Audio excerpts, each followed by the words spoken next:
il est là parmi nous. Je pense que déjà le dimanche, les pasteurs m'avaient dit, quelle que soit la journée, parce que c'est une journée ouvrable, les gens iront dans le travail, et rassure-toi, moi et ma maison, nous servirons l'Éternel. C'est-à-dire, ma femme et mes enfants seront là. Et ils ne sont pas là pour moi, les prédicateurs, mais ils sont là pour Dieu. Parce qu'ils veulent écouter la parole de Dieu, raison pour laquelle ils sont là. Et à tous les membres de l'Église qui sont ici présents, je vous dis bonsoir, bon après-midi, alléluia. Que Dieu vous bénisse. Je bénis vraiment votre présence en dépit de toutes vos préoccupations. Mais vous êtes donné le temps de venir écouter la parole de Dieu. Ce n'est pas la parole de Dr. Mo, mais c'est la parole de Dieu.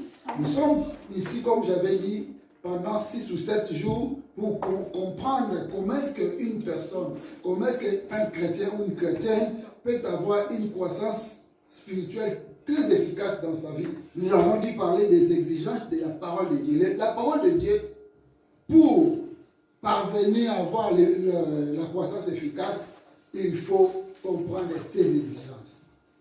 C'est comme si nous sommes dans une maison. La maman doit savoir les exigences de papa ou de son mari. Les enfants doivent savoir les exigences de leur père. Alléluia. Les papas aussi, ou les parents aussi doivent savoir les comportements qui amènent certaines exigences à leurs enfants. Parce que ça n'a pas la même chose. Est-ce qu'il y a quelqu'un qui n'écoute pas les Himalayas? Il y en a. Tous nous écoutons. Il y a des.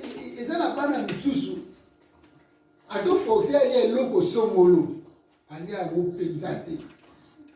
Et ce qu'il y a peut-être à Sandy, ce qu'il y a à Zamama. Ce sont des petites exigences que les parents doivent savoir. Alléluia. Il y a de ce mari-là, où apona biloko bandana ndako wa parents nae. Tika mabali, biloko wana ali à par exemple moi, je m'excuse. Tout ce que je n'ai pas mangé à bas âge. Alléluia. Dans la maison de ma mère. Parce que chez nous, je ne suis pas habitué de les manger. À partir de 0 à 10 ans, je ne vais pas manger ça. Comment à l'âge de 30 ans, vous allez me faire manger ça? Ça sera difficile. Ça, ce sont des exigences, par exemple. Mais la parole de Dieu aussi a ses exigences. Alléluia. Si vous comprenez ces exigences, ça dit que vous obéissez à la parole de Dieu. La première exigence, c'est quoi? C'est de faire quoi? Des méditations bibliques. Méditer la parole. On avait parlé dans le livre des Psaumes, chapitre 1, verset 1. Nous devons méditer la parole de Dieu. Josué nous dit que ce livre de la loi ne s'éloigne pas de la bouche. Vous devez les méditer jour et nuit. Bien aimé, quand vous entrez dans des histoires mondaines, sur le plan politique par exemple, chaque député, chaque conférencier, quand il part dans la maison de conférence, au Sénat, au Assemblée nationale, il a un livre qu'on appelle comment? Constitution. Et tout ce qu'ils vont traiter sera à l'intérieur de la Constitution. Ils vont commencer à dicter les lois par rapport aux articles. Loi telle concernant ceci, cela. L'article dit ceci. C'est alors, nous aussi, nous avons notre loi qui est dans la Bible et les articles, ce sont les versets bibliques. Et ils en maîtrisent. Ils maîtrisent cela peut-être par cœur. Mais nous ne parvenons pas. Et quand ils vont là-bas, ils lisent cela déjà dans la maison. Mais nous ne lisons pas. Lire la Bible, ici, on nous dit, c'est de méditer cela. Donc nous avons intérêt de méditer la Bible pour avoir une croissance efficace dans notre vie tant que des chrétiens. Deuxièmement, j'avais dit, il faut aussi mémoriser cela. Quand même que c'est difficile, mais nous devons faire l'effort. J'avais donné l'exemple. Une personne qui a l'examen, qui va présenter son épreuve, par exemple, les baccalauréats, mais il va lire un cahier de cette épaisseur. Il va tout mémoriser dans sa tête pour pouvoir passer dans cette épreuve. Alléluia. Maintenant, la chose de Dieu, on le met à côté. les met à côté, on n'a pas les difficultés. Voilà, celle qui vient de décrocher son baccalauréat. C'est quoi? Livre comme le Tangi. Alléluia. Au côté d'Internet, au côté de la bibliothèque, tout dans la tête. Mais la Bible, on ne parvient pas. Bien que c'est difficile parce que de l'Apocalypse de Genèse à l'Apocalypse, c'est beaucoup, mais nous devons faire l'effort. Dieu voit notre effort fourni. Quand nous fournissons les efforts, c'est alors que Dieu viendra à notre secours pour nous aider à pouvoir maîtriser cela. Dieu verra que celui-ci, celle-là a la volonté, alors je vais l'aider. Alléluia. Et à part ça, j'avais dit, nous devons aussi marcher selon cette parole de Dieu. Marcher selon la parole de Dieu, c'est-à-dire respecter ce qui est écrit dans la parole de Dieu. Ce que Dieu nous dit dans sa parole. Si nous respectons cela, vraiment, je vous dis, ces exigences seront bien accueillies dans nos vies et la croissance sera certaine. Parce que nous ne voulons pas être ce que les enfants disent, qu'on a dit Simbi. Simbi, c'est qui? C'est un enfant qui est né, il ne croit pas. La croissance n'y est pas, mais c'est seulement la tête qui... Alléluia. Musuka mzee munene. Ya kola adeka la mutu. Nzoto ekola la ke makolo ekola adeka la mutu. À l'église aussi, il y a des qui signent. Donc ils viennent à l'église, on prêche, mais c'est comme si ça entre ici, ça sort directement là-bas. Ça ne reste pas. Nous voulons que le message de Dieu, les enseignements de Dieu, les prédications et les occupations restent dans notre vie et enfin soient pratiquées. La personne qui pratique la parole de Dieu, parce que Dieu, quand il cause avec Moïse, qui était le représentant légal de Dieu dans la vie des enfants de Dieu, il disait à Moïse, vous lirez cela à la maison peut-être dans les livres de Deutéronome 5, verset 1, aussi Deutéronome 4, verset 1. Il dit, ce que je vous prescris aujourd'hui, dites aux enfants d'Israël de mettre cela en pratique. Ça dit, tous mes préceptes, je veux que les Israéliens que nous sommes aujourd'hui les mettions en pratique. Bien aimé, je vais vous dire, ça fait plaisir à Dieu quand il voit les gens mettre en pratique sa parole. Et quand Dieu a ce plaisir-là, c'est alors qu'il ouvre les bénédictions. Alléluia. Amen. Mais si Dieu n'a pas le plaisir, dites-moi, vous avez fait quelque chose qui a touché le cœur de votre père. Est-ce que quand vous viendrez demander à papa quelque chose, il vous donnera? Il ne va pas donner. Il ne va pas donner. Même s'il donne, mais il ne donnera pas de tout son cœur. Exemple, les jours où la femme d'Abraham, Sarah, avait demandé à son mari de sortir avec sa bonne Agar pour qu'ils aient une fils et un enfant. Alléluia. Ils ont fait une demande. La demande, c'est une demande. Alléluia. Excusez-moi pour la tautologie. Que je dis la demande, c'est une demande. C'est-à-dire, ils ont demandé à Dieu. Dieu aussi avait fait quoi? Avait donné. Mais Dieu n'avait pas donné avec le bon cœur. Parce qu'ils devaient attendre le moment voulu de Dieu. Or, le moment de Dieu, c'était de leur donner l'enfant qu'on appelle qui? Alléluia. Alléluia. Leur enfant, qu'on appelle l'enfant de promesse, c'était qui?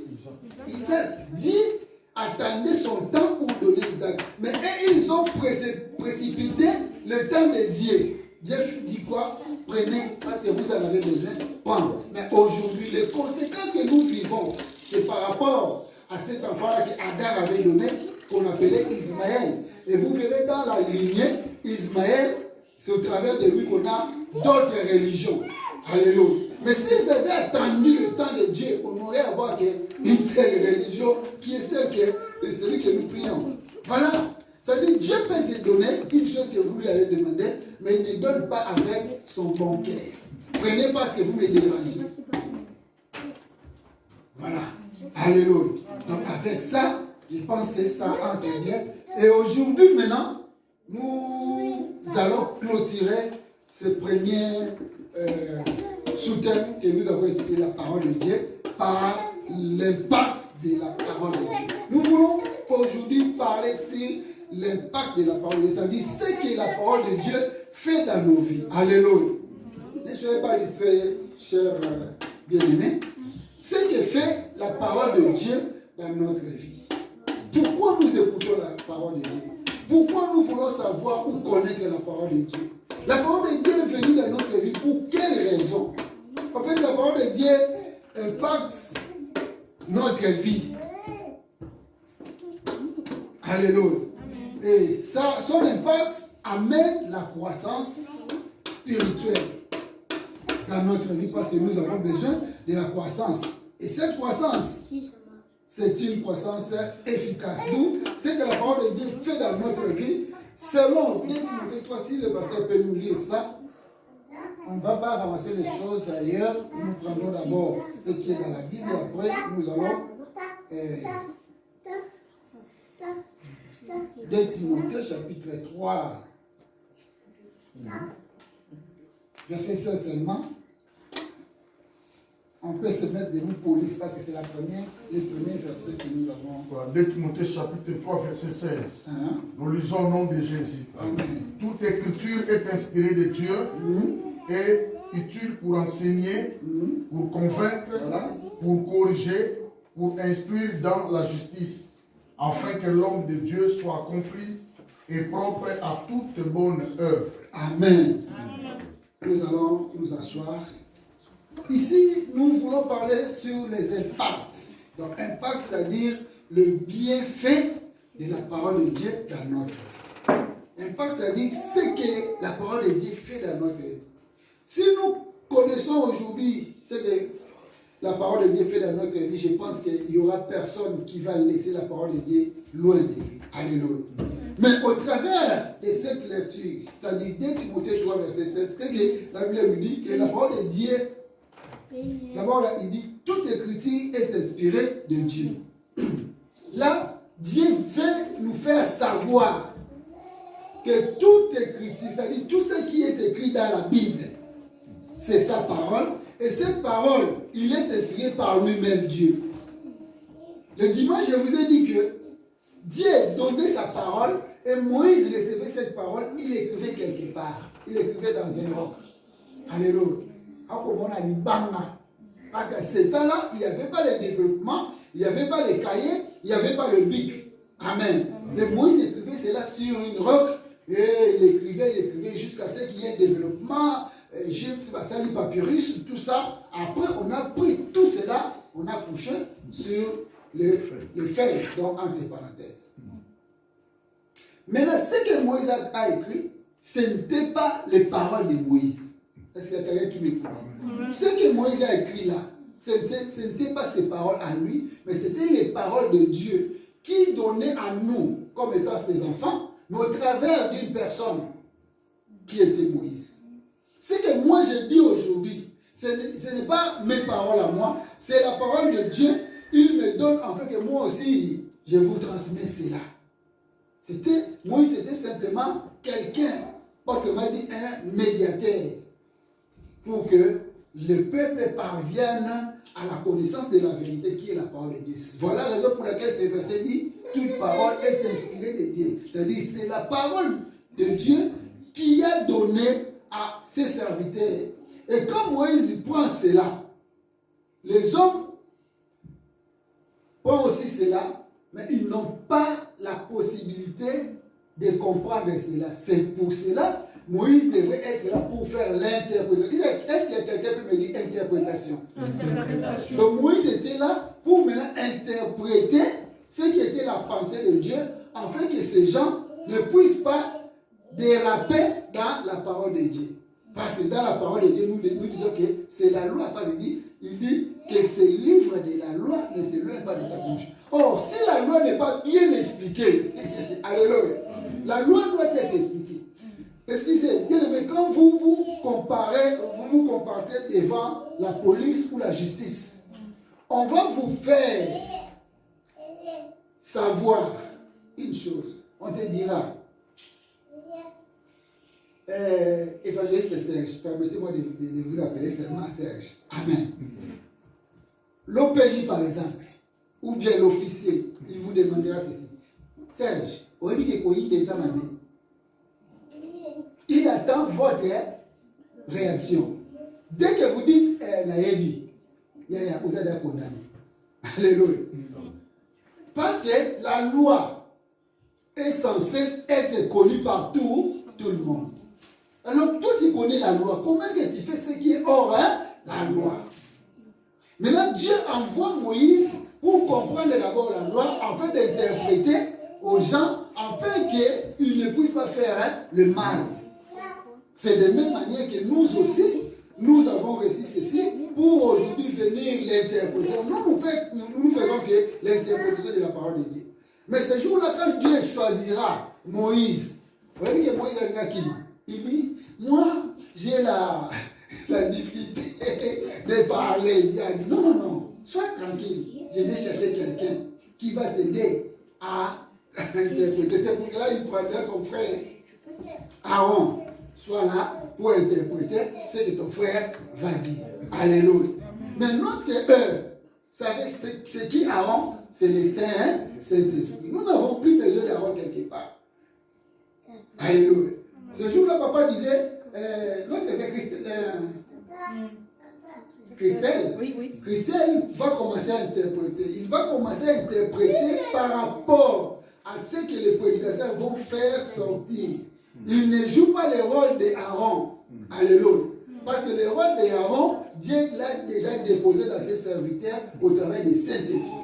Ce que moi je parle ici, laisse-moi te dire, ce n'est pas ce que moi j'avais prévu, mais c'est le Saint-Esprit qui me fait parler. Et ce Saint-Esprit, quand il parle, il vous convainc. Alléluia. C'est ce qu'il a dit. Déjà, toute parole est esprit de Dieu. Maintenant, pourquoi cette parole est esprit de Dieu? Il dit pour enseigner.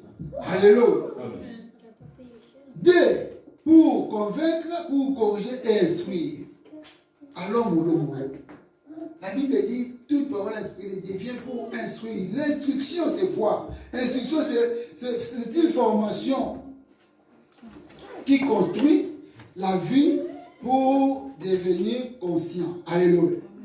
L'instruction, c'est une formation qu'une personne peut suivre ou poursuivre dans sa vie afin de devenir conscient. Parce que vous verrez, un enfant, je prends l'exemple d'un enfant, ça peut être une fille ou un garçon qui n'a rien dans sa tête, qui n'a rien fait dans sa tête, vraiment sa vie sera difficile. Dans les cas d'espèces aujourd'hui, surtout en Afrique, ils deviennent des koulouna, ainsi de suite. Mais celui qui est instruit, qui a suivi une formation quelconque ou quelque part, il prendra maintenant la conscience. Alléluia. On a étudié, à l'école on nous disait que la conscience c'est la voix intérieure qui nous dit ou qui nous parle de telle chose est mauvaise, telle chose est bon. Maintenant, quelqu'un qui a la formation, il se juge lui-même dans son intérieur que vraiment je suis devenu une personne. Parce que la formation rend une personne valable dans la société. N'est-ce pas? On devient valable dans la société si vous avez quelque chose dans la tête. C'est pour cela, la parole de Dieu aussi vient nous donner cette capacité consciencieuse afin que Dieu nous compte parmi les siens. Donc nous devons être instruits. Et l'instruction dont on parle, c'est la parole de Dieu. Voilà la raison pour laquelle à l'église, la parole de Dieu vient par les enseignements comme nous avons ouvert cet enseignement les 6 jours. Ça vient par les prédications comme on fait les mercredis, vendredis, chaque dimanche. Ça vient par les exhortations. Donc toujours pour que les enfants de Dieu aient l'instruction.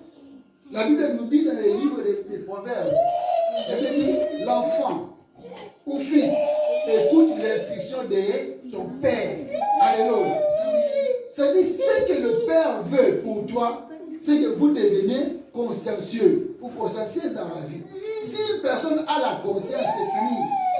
Mais si une personne n'a pas la conscience, il est détruit. Parce qu'il fera les choses comme un fou. Mais la conscience fera en sorte que vous puissiez reculer un peu.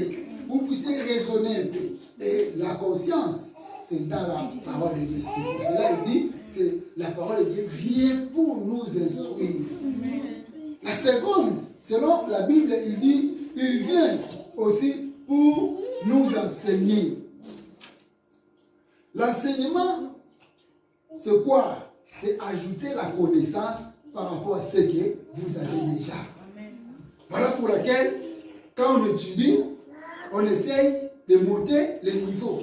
J'étais en deuxième, année prochaine, troisième, quatrième, cinquième. Alors les leçons que j'avais eues en deuxième, ce ne sont pas les mêmes leçons que j'aurai en troisième. Et les leçons que j'aurai en troisième, ce ne sont pas celles que j'aurai en sixième. Les leçons que j'avais eues en sixième, ce ne sont pas celles que j'aurai aux universités, par exemple. C'est-à-dire, je fais l'acte d'ajouter ma connaissance. C'est pour cela l'apôtre Paul nous conseille. Il dit à la fois ajouter la connaissance. Et Osée nous dit, Osée chapitre combien 4 verset 6, il nous dit que mon peuple est détruit parce qu'il manque la connaissance. Mais si une personne a la connaissance, il est calé. Alléluia. Si vous avez la connaissance, on ne va pas vous convaincre. On ne va pas vous vaincre. Mais si vous n'avez pas la connaissance, ça devient compliqué. Puisqu'au jour d'aujourd'hui, même sur les places scientifiques, ceux qui sont au top, ce sont ceux qui ont les connaissances. Malheureusement, les occultistes vont loin pour avoir les connaissances dans leur monde. Au monde, un professeur, moi, je t'ai dit un livre, nous faisons dans mon tout.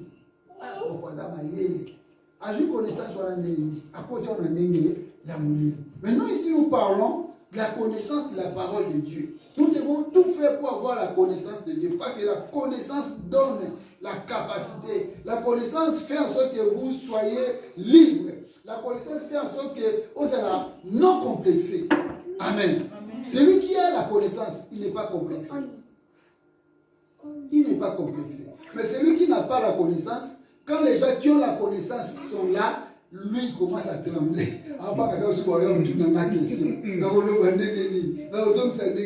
Mais celui qui a la connaissance, il est à l'aise. C'est comme si quand on étudiait, on préparait par exemple au Congo les examens qu'on appelle jury. Vous connaissez les jurys, non? Jury pratique, jury oral. C'est-à-dire qu'il y aura les inspecteurs qui vont vous poser les questions. Vous n'avez rien, vous n'avez pas les cahiers, vous n'avez que votre tête. Alors quand vous avez la connaissance dans votre tête, vous n'avez rien à craindre. Mais celui qui n'a pas préparé, qui n'a pas la connaissance, n'a pas ça ma Alléluia. Je vous dis frère. Tu vois l'esprit comment on est contacté. Donc je vous dis, même les besoins d'uriner, ça va venir là. Prof, pourquoi vous êtes tonophile, vous êtes rien. Dans les choses de Dieu aussi, on a besoin de gens qui ont la connaissance. La connaissance donne la vie. La connaissance ouvre aussi les portes. Parce que quand on a besoin de quelque chose, on cherchera quelqu'un qui a la connaissance.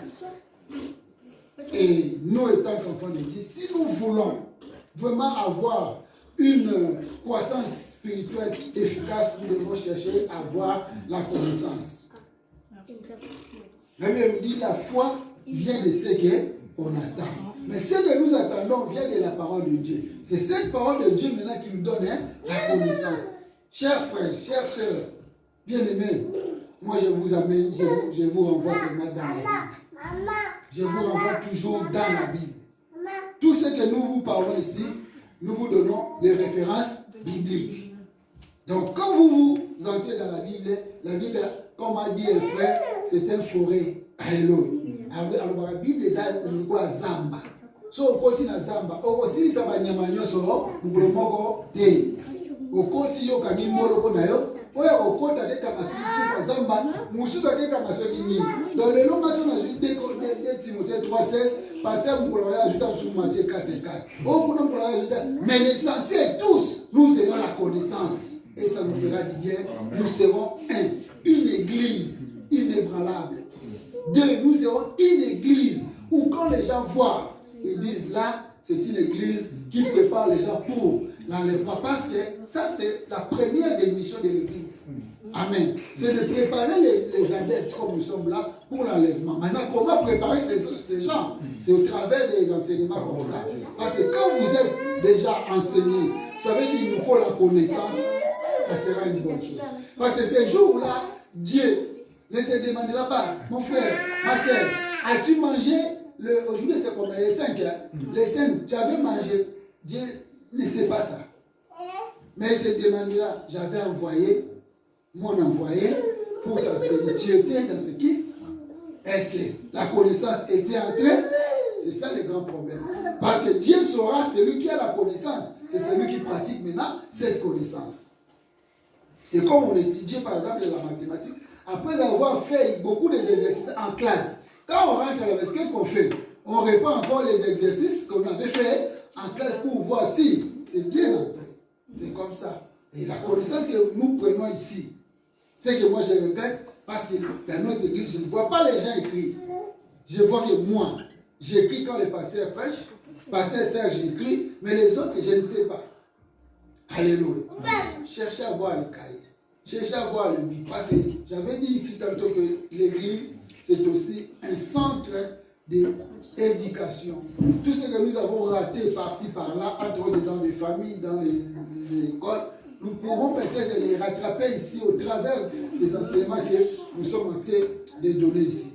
Le troisième, on dit, ces paroles inspirées de Dieu est aussi utile pour convaincre. Alléluia.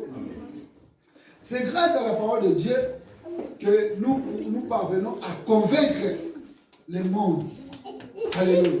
C'est grâce à la parole de Dieu que nous parvenons à ramener ceux qui sont à l'extérieur de la parole de Dieu dans la parole de Dieu. Maintenant, nous chercherons à les convaincre. Nous n'avons pas la capacité, nous n'avons pas la force. Mais nous avons Dieu qui nous donne maintenant la possibilité de convaincre. C'est-à-dire, quand vous sortez, par exemple, faire ce qu'on appelle évangélisation. On évangélise pour ramener ceux qui sont à l'extérieur à Dieu dans l'église. Mais pour qu'ils viennent, il faut les convaincre. Si vous ne parvenez pas à les convaincre, ils ne verront pas, ils ne viendront pas. Alors, pour les convaincre, il faut la deuxième chose qui était la connaissance. C'est-à-dire, vous les expliquez ce qui est Dieu. Dieu c'est qui? Parce qu'il y a des gens qui nous demanderont. Nous sommes maman Zanan. Nous sommes maman Vatakaliwad. La question que je vais à Bouzoba. On ne peut pas dire à. Mais dans toutes ces questions, vous êtes obligés, laisse-moi vous dire, vous êtes obligés de faire quoi? De répondre. Parce que les gens qui ont fait la pédagogie nous disent que toute question mérite une réponse. C'est-à-dire, quand on vous pose la question, vous êtes obligé de répondre pour maintenant convaincre la personne à venir à Jésus. Et si cette personne est convaincue, d'ailleurs, quand il viendra à l'église, il va s'asseoir. Alléluia. Si cette personne est convaincue de ce que vous lui avez dit pour enseigner, il vient à l'église, il va s'asseoir. Il va être convaincu comment? Quand vous lui expliquez des choses avec la connaissance que vous avez. Donc la parole de Dieu ici, il nous est donnée pour convaincre les monnaies à laisser le cas du diable à venir dans le cas de Jésus, dans le cas de Dieu. C'est ça. L'impact que la parole de Dieu fait dans notre vie. Et le quatrième, selon la Bible, il dit aussi, c'est pour corriger. Amen. La parole de Dieu nous aide à corriger les erreurs, les imperfections que nous avons commises dans nos vies. Bien aimés, dans nos vies, nous avons marché indignement des enfants de Dieu. Et comme nous avons marché indignement, nous sommes obligés à l'heure actuelle de corriger nos erreurs. Nous ne sommes pas là pour continuer à vivre avec les erreurs, avec les imperfections. Mais nous sommes obligés de corriger nos erreurs. Et ces erreurs peuvent être corrigées qu'au travers de la parole que nous écoutons. Si, à l'ancien temps, j'étais par exemple un voleur, mais au travers de la parole de Dieu aujourd'hui, je dois laisser les vols. Alléluia. Si j'étais quelqu'un de bagarre, je bagarrais tous les jours. On a bimi, on a simango, batbaya, belé par la biso. Moi, on a bino kuna, azokuna, yokuna, amuki mutilibo. Mais aujourd'hui, quand j'ai la parole de Dieu, ces choses-là doivent cesser. C'est-à-dire, j'ai corrigé mon attitude, mon comportement au travers de la parole de Dieu. Voilà l'impact. C'est-à-dire ce que la parole de Dieu a fait. La parole de Dieu vient corriger maintenant la vie, le comportement, les attitudes, les habitudes des gens. Est-ce qu'il y a quelqu'un qui me comprend ici? La parole de Dieu, ces 4 éléments-là, nous devons les comprendre selon 2 Timothée 3, verset 16. Donc quand il vient maintenant, il corrige notre vie, il corrige nos erreurs. Et quand nos erreurs sont corrigées, quelque part, nous devenons parfaits devant Dieu. Et quand nous devenons parfaits devant Dieu, il dit, demandez tout ce que vous voulez, Dieu fera quoi? Il va nous accorder, parce qu'il nous voit maintenant pur comme lui, parce qu'il veut dire que notre Dieu, il est pire. Et nous, qui voulons être comme lui, nous devons aussi être pire. Et une personne qui est pire doit d'abord commencer à se corriger. C'est pour cela, il y a un adage qui dit ceci. Si tu mets tes doigts comme ça c'est pour parler aux autres. Mais ça, par rapport aux autres, et ça, ils ont dit. Donc, autrement dit, tu veux corriger. On dit, la paille qui est dans les yeux des autres, toi tu viens enlever, mais il faut d'abord toi-même voir le miroir pour savoir, peut-être chez toi il y en a beaucoup. Ça doit commencer d'abord à corriger tes erreurs et après tu corrigeras les autres. Donc, nous, pour que nous puissions nous corriger nous-mêmes, nous devons avoir la parole de Dieu comme élément, comme encre correcteur. Alléluia. Il corrige nos erreurs. Ça sera une bonne chose. Et en dépit de cela, donc, pour nous, maintenant, l'impact dans nos vies. Alléluia. Là, j'ai parlé de l'impact de la parole de Dieu selon la Bible. Maintenant, dans nos vies, l'impact, c'est quoi? La première des choses, la parole de Dieu vient pour délivrer le peuple de Dieu. Alléluia. Quand la parole de Dieu entre, bien-aimé, ça te délivre. Je déclare cette semaine que tu sois délivré. Je veux que toi, tu sois délivré au travers de la parole. Nous ne voulons pas être une église où chaque fois, il faut passer la simba à la moutou. Où chaque fois, tu vas courir à la kuna. Non. Mais dès que la parole sort, il y a la délivrance. Dès que la parole sort, il y a la vie qui change. Dès que la parole sort, il y a la transformation, le changement des choses. La Bible nous dit dans les livres d'Exode 3, à partir des versets 7 et 8. Ces jours-là, la Bible dit, Dieu dit ceci. J'ai vu la souffrance de mon peuple. Je saute un peu. Il dit, je suis descendu pour les délivrer. Notre Dieu, il voit. Alléluia. C'est la Bible qui dit, j'ai vu. Comment il a vu? Parce qu'il y a les yeux. Les yeux sont faits pour faire quoi? Pour voir. Il dit à Moïse, il y a des cas où Moïse a commencé à l'ôter. Il faut rien pour mon ami, et nous, pasteurs, nous n'avons pas le pouvoir ou la possibilité. Mais la possibilité et le pouvoir nous viennent par Dieu. C'est pour cela que les délivrances opèrent dans les églises. Quand les délivrances opèrent, ça dit Dieu même lui-même, il descend lui-même et descendu pour faire cela. De l'impact de la parole de Dieu dans nos vies, Dieu amène la délivrance dans nos vies. C'est lui qui suit les enseignements de Jésus. C'est lui qui a la parole de Dieu dans sa vie. Il n'a rien à craindre. Quelles que soient les réalités, les situations, les problèmes, la délivrance est certaine. Parce que Dieu voit nos situations, voit nos souffrances. Et il décide de descendre. Quelqu'un qui descend, ça dit qu'il était quelque part en haut. Alléluia. Or, le haut, c'est la signification de pouvoir. Le haut, c'est la signification de la supériorité. C'est-à-dire quelqu'un qui descend, c'est-à-dire qu'il vient avec toute supériorité, toute puissance. Aucune personne ne peut l'empêcher de faire ce qu'il veut. Effectivement, faire. La parole de Dieu vient aussi en deuxième position dans notre vie, en tant qu'homme, pour nous guérir. Alléluia. La Bible dit dans le livre des Psaumes 107, versets 19 à 20, que les enfants d'Israël avaient des problèmes.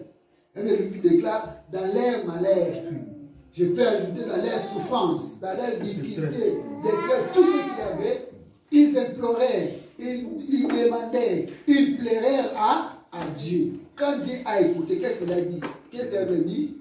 Dieu envoya sa parole. Premièrement, alléluia, j'aime ces versets. Il n'a pas envoyé à manger. Il n'a pas envoyé les habits.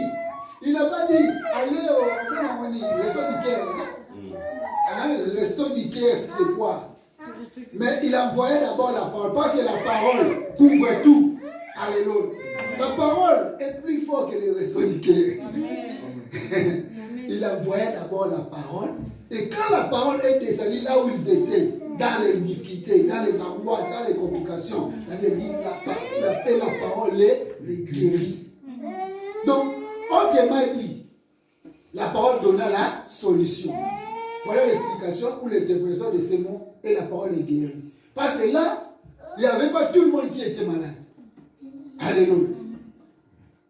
Parce qu'on dit dans leur détresse, donc dans des problèmes.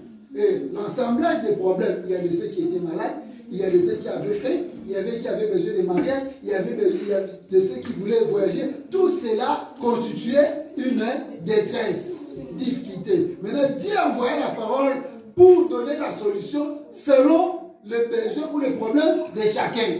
Alléluia. Et pour nous, nous devons comprendre que la parole de Dieu, son impact, c'est pour nous guérir. Bien aimé, faute de temps, je dois un peu aller. Alléluia. La troisième des choses dans notre vie, l'impact de la parole de Dieu, la parole de Dieu aussi vient pour nous bénir. La parole de Dieu vient pour bénir le peuple de Dieu. La Bible nous dit dans le livre des Proverbes 10, verset 22. J'aime ces versets. Alléluia. Est-ce que quelqu'un peut me citer ces versets?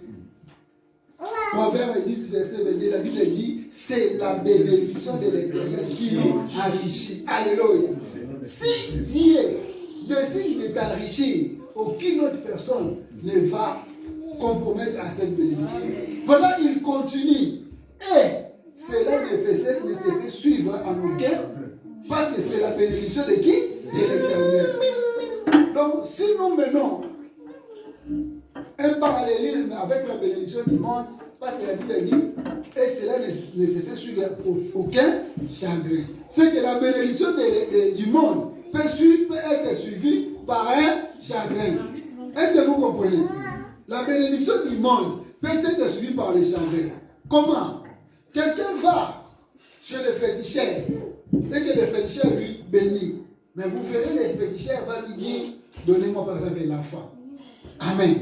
Toi, tu n'as qu'un enfant. Maintenant, le féticheur te dit, donne-moi cet enfant. Est-ce que ça... Voilà le chagrin qui vient. Alléluia. Tu vas chez le féticheur, il te bénit, mais il te dit, chaque 0 heure, tu dois aller prendre les caca dans le fosse septique et y manger. Les choses qui passaient au Congo vers les années, quelque chose comme ça. Et l'équipe a vu qu'on a souci. Tu vois, les chagrins dans la vie. Mais quand Dieu bénit, il bénit avec toute facilité, avec toute fidélité, avec tout amour pour qu'il n'y ait pas de chagrin.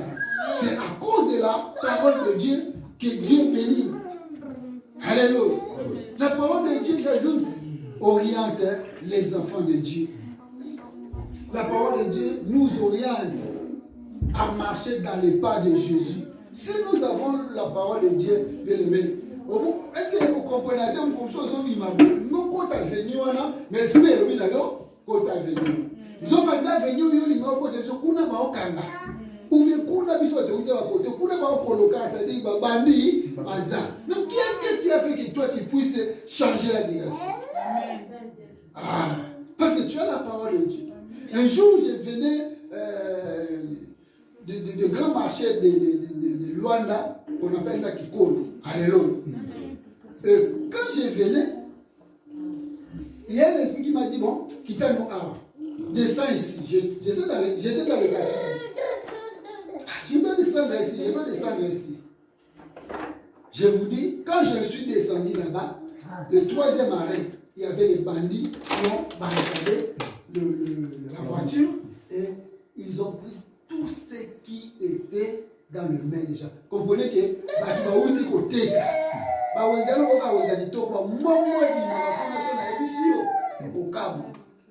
Je vous dis, il y a des gens qui envoient les marchandises en Chine.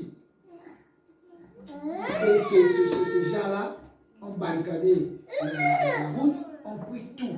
Moi aussi j'avais l'argent. Mais Dieu, au travers de sa parole que j'ai, il me dit, tu descends ici. Alléluia. Ça dit qu'il m'a orienté autrement. Laisse-moi te dire. Laisse-moi te dire. Aimer la parole de Dieu. Dieu orientera ta vie. Dieu orientera tes projets. Dieu orientera ta maison. Et tout sera bon. Alléluia. Et pour clôturer la parole de Dieu dans notre vie, son impact, c'est donner la solution à tous nos problèmes. Il y a tout ce que tu peux avoir comme problème. N'ayez pas crainte. N'ayez pas crainte. Dieu est là. Un musicien avait chanté Morosunu. Parce que tu es là, mon cœur est dans la joie. Parce que tu es là, mon cœur est dans la paix. Moi, j'ai toujours eu la paix parce que je connais que j'ai Dieu. J'ai toujours eu la paix parce que je connais que Dieu est là, à mes côtés. Dieu nous défend. Dieu nous protège. Il vient à notre secours. Et il vient nous donner la solution. Là où il n'y a pas la route, Dieu vient, il ouvre. La Bible nous dit dans le livre d'Ésaïe 43, ne pensez plus ou ne pensez pas aux événements passés. Mais écoutez après, il dit, ne savez-vous pas que Dieu vient pour... Alléluia. Il vient pour ouvrir les chemins dans... Alléluia. À l'intérieur, on ne passe ma petite Esaïe. Nous allons les caractères. Nous allons pas sur les autres. Nous allons ma banga, ça dit qu'il y a des solutions que Dieu nous donne. Que même nos parents, que ce soit les papas, yaya, non, qui que ce soit, ne peut pas donner. Seul Dieu peut nous donner en aide pour nous donner la solution. À la condition que tu aies la parole. Voilà les impacts de la parole de Dieu. Et pour nous, en tant qu'église locale, comme nous sommes là, la parole de Dieu, c'est comme le carburant. Vous savez l'utilité du carburant dans une voiture, non? S'il n'y a pas le carburant dans une voiture, la voiture ne va pas marcher, ne roulera pas. Nous aussi, l'église reçoit la parole comme son carburant. À cause de la parole, vous êtes là, vous êtes. Mais s'il n'y avait pas la parole, nous allons venir, nous sommes restés là, assis, jusqu'à 20h, nous sommes sortis. Est-ce que demain tu viendras encore? Non. Alléluia. Mais la parole de Dieu nous est donnée comme carburant. La Bible nous dit la parole de Dieu, Isaïe nous dit la parole de Dieu, il vient pour arroser. Vous savez, si vous faites votre plate-bande, et que tu n'arroses pas, est-ce que ça va bien croître? Non. Oh, alléluia. Je pense qu'il est presque temps. Nous allons prendre le temps de prier ces choses-là. J'invite les pasteurs pour nous orienter à la prière. Et je vous invite à être là demain, parce que demain, nous allons parler de deuxième élément qui nous aideront à avoir la croissance vraiment spirituelle efficace.